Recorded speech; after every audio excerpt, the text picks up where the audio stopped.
New Zealand इमिग्रेसनले announce गर्यो आज, यदि तपाईँले डिप्लोमा लेभल 5, 6 र 7 डिप्लोमा पढ्नुभएको छ न्युजिल्यान्डमा अथवा अप्लाई गर्दै हुनुहुन्छ भने अब 6 महिनाको short term graduate work visa पाउने भनेर अनाउन्स गरेको छ। र यसका साथै कसैले ग्रेजुएट डिप्लोमा न्युजिल्यान्डमा पढ्नुभएको छ, आउने सोच्नुभएको थियो, पिएसडब्ल्यू पाइँदैन भन्ने चिन्ता थियो भने अब ग्रेजुएट डिप्लोमा लेभल 7 न्युजिल्यान्डबाट ग्रेजुएट भइसके पछाडि पनि 1 इयरको पोस्ट स्टडी वर्क भिजा पाउनुहुन्छ।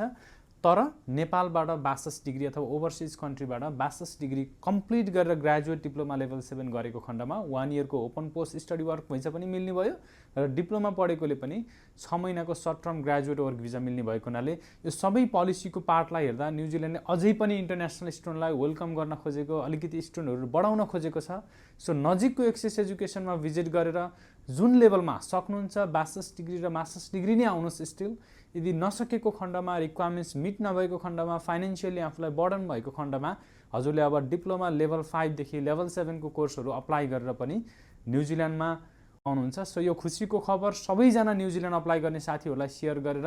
आज अहिले नै एक्सेस एजुकेसनको नजिकको अफिसमा भिजिट गर्न भनिदिनु होला।